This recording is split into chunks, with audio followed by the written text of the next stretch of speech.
वाले हैं। हम लोग ऐसे ब्लड के बारे में पढ़ रहे थे, ब्लड क्लॉटिस आज पढ़ना है। ऐसे हम लोग पार्ट 1 और पार्ट 2 पढ़ लिए थे। आज पार्ट 3 चलने वाला है। क्या चलने वाला है? पार्ट 3।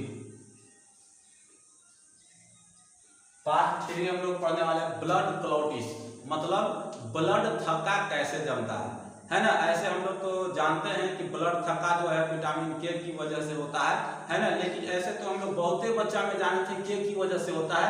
लेकिन आइए हम आज रियल में हम आपको बताने वाले कि ब्लड थक्का कैसे जमता है ना। वो आपको हम लोग जानते थे कि विटामिन के की वजह से होता था, ये बच्चा वाला था, है ना। लेकिन चलिए आज हम रियल में एक अच्छे मायने से हम लोग समझेंगे कि ब्लड थक्का कैसे जमता है ना। ब्लड का थक्का जमना जान रहे ना, ब्लड थक्का जमना मतलब कभी भी बच्चा में आपको कटा होगा, हाथ उठ कटा होगा तो देखिएगा अंगुली कटा हुआ होगा, है ना। ब्लड से चाकू से कैंची से किसी तरीके से आपको कटा होगा तो देखिएगा बाहर जब आ जाता है ब्लड आता है तो ही जो होता है हवा के संपर्क में आकर के जो होता है क्या होता है, थक्का जम जाता है। फिर वहां से क्या होता है, थक्का जमता है। तो ब्लड थक्का कैसे जमता है ना। लेकिन कुछ लोग बोलता है कि हवा के संपर्क में आ जाने पर क्या होता है कि थक्का जम जाता है। ये बात सही है, लेकिन कैसे? ये बात सही है, लेकिन कैसे आज हम लोग जानेंगे अच्छे तरीके से। देखिए ब्लड का थक्का जमना आते हैं। देखिए ब्लड है ना, क्लॉटिस ऑफ ब्लड, ब्लड का थक्का जमना या ब्लड को थक्का जमना, मतलब ब्लड कैसे थक्का जमता है आज हम लोग अच्छे तरीके से जानेंगे, है ना। हम लोग बहुत ही अच्छे तरीके से जानेंगे कि ब्लड थक्का कैसे जमता है। देखिए ब्लड को थक्का जमना, इस प्रोसेस को हम बोलते हैं कैस्केडिंग प्रोसेस। ब्लड को थक्का जमने की है ना प्रोसेस को हम बोलते हैं कैस्केडिंग प्रोसेस, है ना। देखिए ब्लड जो थक्का जमता है, ब्लड जो थक्का जमता है तो ये जो है जो आपको हम बतलाते हैं। आपको प्लेटलेट मैंने आपको पार्ट 2 में पढ़ाए थे, प्लेटलेट के बारे में, WBC, RBC और प्लेटलेट। तो हम आपको बतलाए थे प्लेटलेट के बारे में, याद रखिएगा। प्लेटलेट को टेक्निकल में हम बतलाए थे थ्रोम्बोसाइट। क्या बताए थे? थ्रोम्बोसाइट। देखिए थ्रोम्बोसाइट इंग्लिश में इसे क्या कहते थे? प्लेटलेट। प्लेटलेट कहते थे। जब प्लेटलेट क्या होता है कि ये वायु के संपर्क में आता है, क्या आता है? वायु के संपर्क में आ जाता है तो थ्रोम्बोप्लास्टिन बना देता है। क्या बना देता है?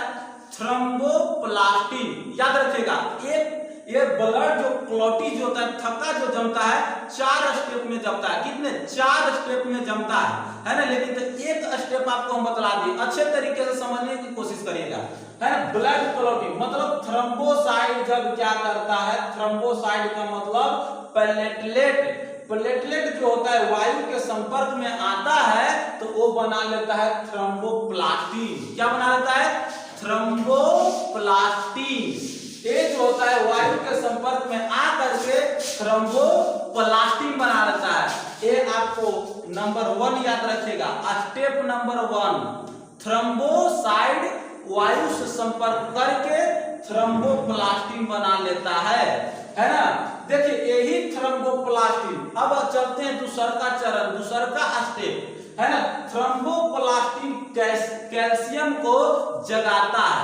अब कैल्शियम को जगा करके दोस्ती कर लेता है कैल्शियम से, और कैल्शियम से कहता है कि ये भैया उठ उठ उठ, है ना भैया उठ उठ, उठाता है उसको, जगाता है। कैल्शियम से दोस्ती करके ये जगाता है प्रोथ्रोम्बिन को। क्या बनाता है? प्रोथ्रोम्बिन। प्रोथ्रोम्बिन जब प्रोथ्रोम्बिन से ये मिलता है तो ये जो बन जाता है थ्रोम्बिन। क्या बन जाता है? थ्रोम्बिन। क्या बन जाता है? थ्रोम्बिन। दूसरा का स्टेप आपको पूरा हो गया, है ना। पहला स्टेप था थ्रोम्बोसाइट जो होता है वायु से संपर्क करता है तो थ्रोम्बोप्लास्टिन बना लेता है ना। थ्रोम्बोप्लास्टिन कैल्शियम से मिल करके है ना प्रोथ्रोम्बिन को उत्तेजित करता है, जगाता है, तब बन जाता है कौन चीज? थ्रोम्बिन। थ्रोम्बिन क्या बना लेता है?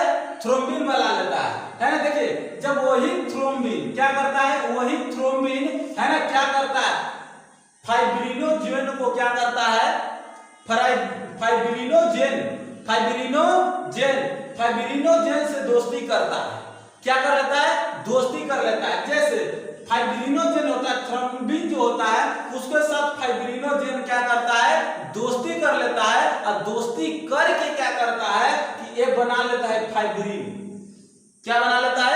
फाइब्रिन। तीसरा स्टेप आप याद रखिएगा, फाइब्रिन बना लेता है। अब फाइब्रिन जो होता है ये इसका आकार होता है जाली जैसा।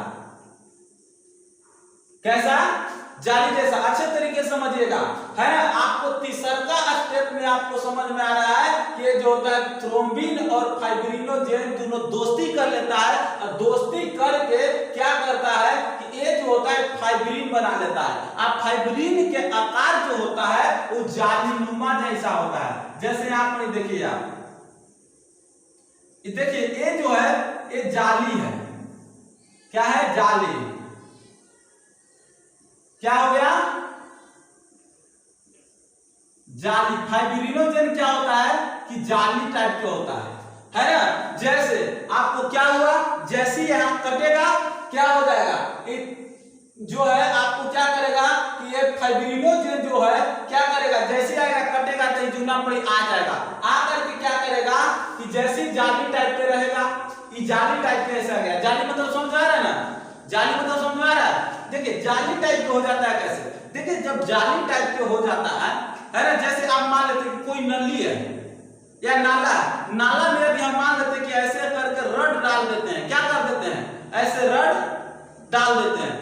यदि हम उसी तरीके से रड डाल देंगे और ऐसे भी डाल दिए तो सोच कर देखिए उधर से कुछ आएगा, कचरा उचरा आएगा तो आकर के तो ऐसे एड़ लेगा, इस पे रड पे ऐसे एड़ लेगा और बना देगा जाली। और जाली बनाते बनाते वहां पर सारे चीज कचरा हो जाएगा, जाम हो जाएगा और नली का पानी उसमें नहीं जा पाएगा, जाएगा। उसी तरीके से क्या कर जाता है कि जब जाली बना लेता है, क्या बना लेता है? जाली बना लेता है। और जाली जब बना लेता है तो करता क्या है कि जब इसी पर आता है कौन चीज, फाइब्रिनोजेन जो होता है जाली बना लेता है। और जाली जैसा वही करता है और जाली पर चला जाता है रुधिराणु। रुधिराणु मतलब आपको पार्ट 2 में बताया था, रुधिराणु में 3 भाग होते थे। कौन सी? तो आरबीसी, डब्ल्यूबीसी और प्लेटलेट। क्या होता था? प्लेटलेट। जब यही अब इस पे आता है, जब आता है जाली बन जाता है। जब वही आ करके और यहाँ पर क्या करता है, जाली बना लेता है। कौन? फाइब्रिनोजेन। फाइब्रिनोजेन जो होता है जाली बना लेता है, जाली बनाता है और उस पर आ जाता है कौन सी, उस पर क्या आ जाता है, तो उस पर आ जाता है रुधिराणु। क्या आ जाता है? रुधिराणु। मतलब डब्ल्यूबीसी, आरबीसी ऐसे ऐसे आ जाता है और आ जाता है, जिसके कारण से पूरा क्या होता है, जलीवा जाम हो जाता है। क्या हो जाता है? जाम हो जाता है। और जाम होने की वजह से ब्लड जो होता है बाहर की ओर नहीं आ पाता है। ब्लड जो होता है क्या करता है, बाहर की ओर नहीं आ पाता है। अब सोच कर देखिए, अब यही वाला आएगा और आ करके क्या होता है कि जैसे ही आपको आएगा तो 4 मिनट के अंदर क्या हो जाएगा, आपको ब्लड थक्का जम जाएगा। 4 मिनट के अंदर ब्लड थक्का जम जाता है आपको। ये प्रोसेस जो होता है, कितना प्रोसेस होता है ब्लड थक्का जमने का, मतलब कैस्केडिंग प्रोसेस 4 मिनट का होता है। 4 मिनट में क्या होता है कि आपको ब्लड थक्का जम जाता है। जब यही वाला ब्लड जमता है क्या होता है, ब्लड जैसे ही कटता है, अंगुली कट गया, कटता था तो अंगुली कटने की वजह से क्या करते हैं, अंगुली को जांप देते हैं और जांप करके, है ना, जांप करके ऐसी रखते हैं, आप फूंकते हैं। क्या करते हैं? फूंकते हैं। किस लिए फूंकते हैं? कि ताकि हमारा जो है क्या है, थ्रोम्बोसाइट है, जल्दी से जल्दी वो क्या आ जाए, बाहरी जो ब्लड आया है जल्दी से जल्दी वो वायु के संपर्क में आ जाए। तो हम लोग मुंह से फूंकते हैं, जल्दी जल्दी फूंकते हैं ताकि क्या करे, ये जो है जल्दी से जल्दी क्या करे, प्लेटलेट जो हो जम सके, है ना, क्या कर सके, प्लेटलेट जम सके। और इसीलिए ज्यादा से जल्दी मुंह फूंकते हैं और वहां पर जांप देते हैं ताकि ब्लड बाहर की ओर न निकल पाया जाता है ना। ऐसा नहीं कि मतलब आप 2-4 दिन तक जांपले रहेगा, नहीं, है ना। आपको क्या करना है, 3 से 4 मिनट तक आप जांपले रहिए, ब्लड आपको वहीं पर क्या हो जाता है, जम जाता है। जब यही ब्लड ऐसे थका जम जाएगा, जालीनुमा बना देगा। कौन सी जालीनुमा? फाइब्रिनोजेन जालीनुमा बता देगा और बनाने के बाद यही रुधिराणु डब्ल्यूबीसी, आरबीसी बाहर आएगा, इस पे ऐसे आएगा और आ करके अजुना क्या करेगा, जम जाएगा और ये हो जाएगा। जब यही होगा 1-2 दिन जब हो जाएगा, है ना, तो आपको पपड़ी बन जाएगा। पपड़ी मतलब समझ ना, अगर उखाड़ने पर उखाड़िएगा तो पपड़ी जैसे उखड़ जाएगा। क्यों? जब यहाँ जाम हो जाता है अच्छे तरीके से तो उखाड़ने पर कोई दिक्कत नहीं है। लेकिन हाँ, अब वही सारा चीज हुआ, वही कटा, अब 5-10 मिनट के बाद तुरंत उखाड़ दीजिएगा तो क्या होगा, फिर ब्लड आपको बहने लगेगा, है कि नहीं, बहने लगा कि नहीं। इसी तरीके से ध्यान दीजिएगा,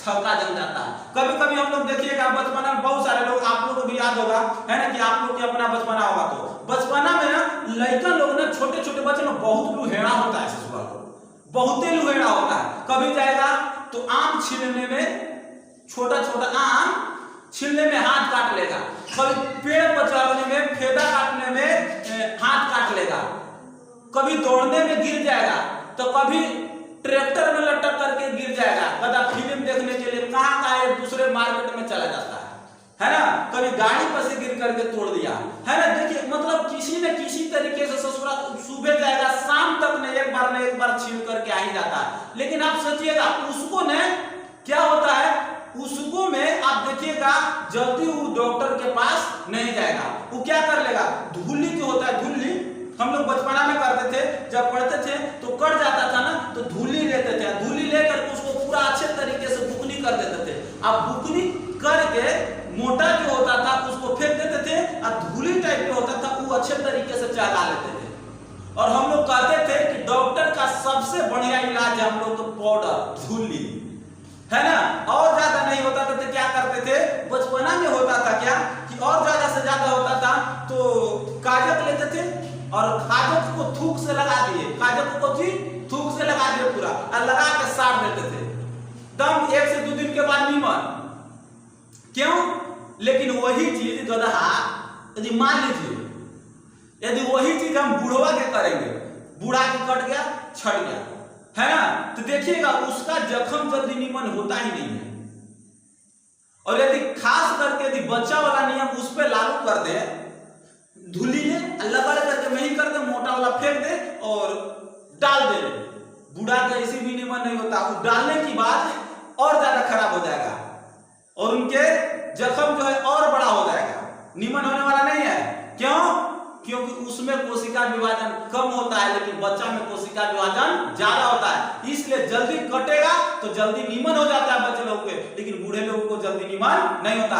लेकिन चलिए आइए हम लोग ब्लड क्लोटिस पढ़ा रहे थे, तो देखिएगा जल्दी से जल्दी क्या होता है कि वही जम जाता है, जम जाता है नहीं जम जाता है, तो क्यों जम जाता है, क्योंकि यहाँ जो होता है ये फाइब्रिनोजेन जाली के आकार के नियम ले लेता है और लेकर के यहीं पर रुधिराणु आ जाता है। कौन सी आ जाता है? रुधिराणु आकर के इस पर जम जाता है ना, आकर के इस पे जम जाता है। अब आप ही ब्लड बाहर निकलेगा नहीं, यही वाला ब्लड जितना रहेगा वह जम करके मर जाएगा और मर करके कहेगा कि अब हम इसे बाहर नहीं जाने देंगे, है ना, बाहर नहीं जाने देंगे। लेकिन देखिएगा थोड़ा सा इसमें कोशिश और समझने की करिएगा, है ना, कि हम लोग ऐसे पढ़ते थे खाली बचपना में कि विटामिन के की वजह से होता है, विटामिन के की वजह से होता है। लेकिन कभी कभी ऐसा होता है, थोड़ा सा और समझ लीजिए, है ना। अब ऐसे कोई सवाल आता है कि किसके कारण से, किस धातु के वजह से, किस विटामिन के वजह से क्लोटिस हो जाता है ब्लड, तो याद रखिएगा, है ना, रुधिराणु जो होते हैं थ्रोम्बोसाइट के वजह से क्या होते हैं, रुधिराणु में थ्रोम्बोसाइट की वजह से ये जम जाते हैं, है ना। प्रोटीन पूछे तो फाइब्रिनोजेन और प्रोथ्रोम्बिन की वजह से जमता है ना। यदि तत्व पूछे, धातु अर्थात कैल्शियम की वजह से जम जाता है ना। यदि विटामिन पूछे कि ब्लड किस विटामिन के कारण वो थका जमता है, तो डाल दीजिएगा क्या, विटामिन के। लेकिन कभी कभी ऐसा होता है, कि आपको जो है फाइब्रिनोजेन होने के बावजूद भी क्या होता है कि आपको जो है ब्लड जो है नहीं जमता है ना। एक होता है चारों जो होता है, क्या करता है, ये चारों जो होता है ये चाहता है कि हम ब्लड को जमा दें। कौन? थ्रोम्बोसाइट प्लास्टिन, फाइब्रिनोजेन, कैल्शियम और विटामिन के चाहता है कि अंदर ही अंदर हम क्या करें, ब्लड को जमा दें। तो क्या होता है, आप सोच कर देखिए, ब्लड यदि अंदर जम गया तो सोचिए क्या होगा, बताइए, ब्लड अंदर यदि जम जाएगा तो क्या होगा। सोचिए यदि मान लीजिए कि आप यहां से एक फिल्टर लगाए हैं, फिल्टर यहां से पानी जा रहा है, इसमें से पाइप आप जोड़ दिए हैं, आई पाइप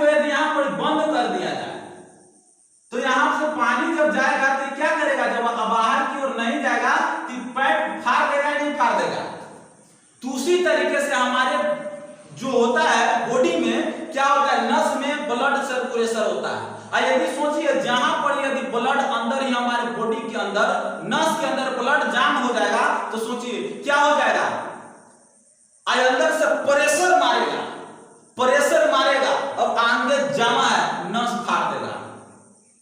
तो नस फाड़ देगा तो इसको हम बोलते हैं हेमरेज।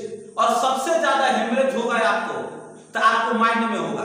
क्यों? क्योंकि माइंड में आपको पतली पतली नसें होती है तो हेमरेज हो जाएगा आपको माइंड में। और आप क्या करिएगा, आपको हेमरेज हो गया आपको बॉडी में, माइंड में यदि आपको नस में यदि आपको जमा हो गया, जम गया आपका ब्लड, तो समझ जाइए मरने की आपकी कोई चारा नहीं है। उसके आगे मरने से आपकी कोई और चारा दूसरा नहीं है, आप डेड हो जाइएगा, मर जाइएगा तब, डेथ है ना। तो ध्यान दीजिए ये फट जाता है। कभी कभी आप देखिएगा यही हवा का संपर्क में आता है, हो जाता है। ये चारों जो होता है कोशिश करता है कि हम बॉडी के अंदर क्या करें, ये जो है हम जमा दें, लेकिन उसमें एक जो होता है हेपेरिन नाम के एंटीकोलोटिस पाया जाता है। एंटीकोलोटिस हेपेरिन नाम के पाया जाता है। क्या पाया जाता है, नस के अंदर ब्लड के अंदर रहता है हेपेरिन। कौन रहता है, हेपेरिन। इसको इंग्लिश बोलते हैं एंटीकोलोटिन। एंटीकोलोटिन ये क्या करता है, हेपेरिन जो होता है इन चारों को कहता है कोई हिलडोल नहीं कर सकता है, कोई हिलडोल नहीं कर सकता। जे इधर हिलडोल करेगा, जे जमाएगा उसको उड़ा देंगे, है जो अकर पकड़ चकर करेगा उसको ठोक देंगे। ये जो हेपेरिन जो होता है जब तक रहता है इन चारों के बीच में तब तक अंदर बॉडी के अंदर ब्लड जमने नहीं देता है। ये कहता है हेपेरिन कि तू एक ही शर्त पर जम सकता है जब हम इस ब्लड के अंदर नहीं रहेंगे। जब हमको तभी मार सकता है जब हम हवा के संपर्क में आ जाएंगे।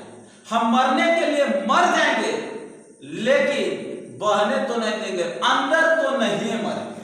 तो हेपेरिन जो होता है एंटीकोलोटिन का काम करता है और देखने का काम करता है कौन यहाँ सूत रहा है, कौन ब्लड को जमा रहा है। ये चारों को देखते हैं, थ्रोम्बोसाइट चलने का है, रुकने का नहीं।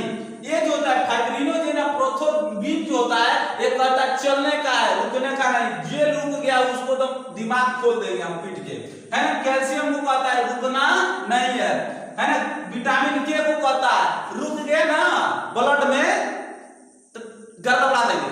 तो ये क्या करता है, हेपेरिन जो होता है सबको देखता हुआ रहता है और यही हेपेरिन देखता हुआ रहता है। चारों को क्या करता है, ये जो है रिलेशन बनाया हुआ रहता है ना। ये अलग रहता है, सबके दिखा ऐसे नहीं करना है। ये चारों को क्या करता है, देखित रहता है। ये चारों मिल करके क्या करता है, सोचता है कि हम ब्लड को जमा दें, बॉडी के अंदर ब्लड को जमा दे।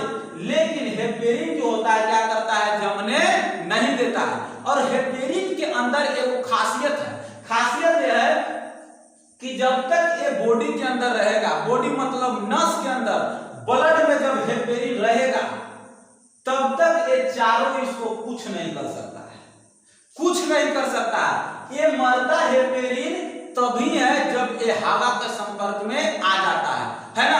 हवा के संपर्क में आ जाएगा हेपेरिन मर जाएगा, हेपेरिन मर जाएगा आपको ब्लड जम जाएगा। लेकिन यदि आप सोचेगा चारों में से कौन गलती से भी सपनवा में देखेगा अपना कि हम जो है जम जाए तो ये ऐसा होने नहीं देता है ना, ऐसा होने नहीं देता है। देखिए तो यही चारों हेपेरिन जो होता है जमने नहीं देता है। हेपेरिन कौन, हेपेरिन चारों को देख रेख करता है और चारों को देख के कहता है कोई हिलडोल नहीं कर सकता है। और यही कहता है कि आप जो हिल नहीं सकता है, खुद मर जाएंगे। कब, जब यही क्या होगा, हेपेरिन, यही क्या होगा हेपेरिन, जब क्या होगा ऑक्सीजन जब इसको प्रवेश करेगा तो वहां थक्का जम जाता है और थक्का जम जाएगा तो बड़ी सब खुश होता है। जैसे एग्जांपल में आप देखिए, एक बार हम आपको बता रहे हैं, है ना। जैसे कभी भी आप डॉक्टर को देखें, डॉक्टर जब सुई में से जब आपको क्या करेगा, दवा निकालेगा, जब निकालेगा शीशी से दवा निकालता है तो निकालने के बाद ना आप देखिएगा वो क्या करता है, इंजेक्शन को ऐसे ऐसे हिला देता है और ऐसे ऐसे ठोकता है, ऐसे ऐसे ठोकता है, पूरा ऐसे ऐसे हिलाता है, मिलाता है, किसी को भी ऐसे मिला देता है और पूरा ऐसे ठोकता है, ऐसे ठोकता है। क्यों ठोकता है? और ऐसे देखिएगा आप इंजेक्शन देते समय भी ऐसे थोड़ा निकाल देता है, थोड़ा दवाइया भी बाहर चला जाता है। क्यों? क्योंकि क्या है कि आपको इंजेक्शन में से पूरा ऑक्सीजन आपको निकालता है। यदि ऑक्सीजन नहीं निकाला, आपको कहा कि आओ आओ आओ आकर क्या पूरा इंजेक्शन में ऑक्सीजन भरल था और जहां इंजेक्शन उसको दे दिया तो गधा वो जुगना के उसको जो होगा ब्लड जाम हो जाएगा, नस में दे देगा, ऑक्सीजन प्रवेश कर गया नस में, गधा के नसें हो जाएगा जाम और पूरा हो जाएगा जाम, थक्का बन जाएगा, हिपेरिन मर जाएगा जुगना के, कहा ना हिपेरिन जुगना के मर जाएगा और वो जुगना की हिपेरिन मर जाएगा तो ब्लड जो हो जाएगा थक्का हो जाएगा और जम जाएगा। अब नस में थक्का बन जाएगा तो दर्द देगा या नहीं देगा? तो आप कहते डॉक्टर साहब पूरा एकदम कड़ा हो गया, दर्द दे रहा है। तो अब आप ही बताइए, जब दर्द देता है तो डॉक्टर साहब कहेंगे कि हमारा गलती है? वो कहेंगे कुछ पता है, आराम से एगो देंगे, आप बोलेंगे कपड़ा लीजिए और कपड़ा से गर्म पानी से आप सेकाई करिए इसको, हई से कहेंगे कि सेकाई करिए और उस सेकाई करने के लिए कहते हैं। क्यों कहते हैं? क्योंकि हिपेरिन तो जुगना के मर गया है, आपको दे दी है ऑक्सीजन। तो बबुआ कहीं भी डॉक्टर पे आप इलाज करवाइएगा, कहीं भी आपको इलाज करवाइएगा तो इंजेक्शन देने से पहले देख लीजिएगा, कहीं डॉक्टर साहब इंजेक्शन में ऑक्सीजन नहीं ना दे रहे हैं, दे देंगे तो ऑक्सीजन जाम हो जाएगा और आपको हेपेरिन जुगना के मर जाएगा, कहीं भी देंगे वहां की हेपेरिन मर जाएगा। तो केयर करिएगा, है ना, हेपेरिन मर जाता है ना। आप देखिएगा कभी कभी ना डॉक्टर आपको पानी चढ़ाएगा, पानी टांग दिया इसमें, पानी दे देगा, पानी जैसे चढ़ाएगा तो डॉक्टर आपको ने कोई जुगना पर ये रोगी भी बैठा देता है और बात बोलता है कि पानी जब खत्म हो जाएगा, थोड़ा सा ऊपर बचेगा खत्म होकर के, तो हमको जल्दी सूचना दे दीजिएगा। क्या दे दीजिएगा? सूचना दे दीजिए। और जैसे ही बोतलवा के इतना पानी ऊपर ही रहेगा तो वो बंद कर देते हैं। काहे बंद कर देते हैं? यदि सोच कर देखिए कि वही ऑक्सीजन इसके माध्यम से चला जाएगा तो नस में लगा हुआ रहता है पनिया और वही नसवा में जाकर पूरा ऑक्सीजन चल जाएगा। अगर सोचिए बिना पानी चहक रहा था और ऑक्सीजन 1 घंटा 2 घंटा चल गया तो पूरा बॉडी में उसका ऑक्सीजन एंट्री मार देगा। आप पूरा ऑक्सीजन एंट्री मार दिया तो सोच करके देखिए उसका बॉडी का पूरा रक्त ब्लड थक्का जम जाएगा और थक्का जम गया तो बॉडी जब थक्का जम गया ब्लड सर्कुलेशन होगा ही नहीं तो क्या होगा? खत्म, राम राम सत है 1 2 3 ऊपर यमराज बुला लिए उसको, है ना। ध्यान दीजिए, तो ये जो होता है आपको थक्का बन जाता है ना। कभी कभी आपको तो अब समझ में आ गया होगा थक्का क्यों जम जाता है। तो याद रखिए कभी कभी ना इंसान के अंदर एक बीमारी हो जाता है। बीमारी क्या होता है कि हेपेरिन होने के बावजूद भी क्या होता है कि एक जो होता है बीमारी होता है कि कटने के बावजूद भी, ऑक्सीजन में आने के बावजूद भी थक्का उसको नहीं जमता है, ब्लड जल्दी उसको थक्का जमेगा ही नहीं। तो उस रोग को कहते हैं हीमोफीलिया। क्या बोला जाता है?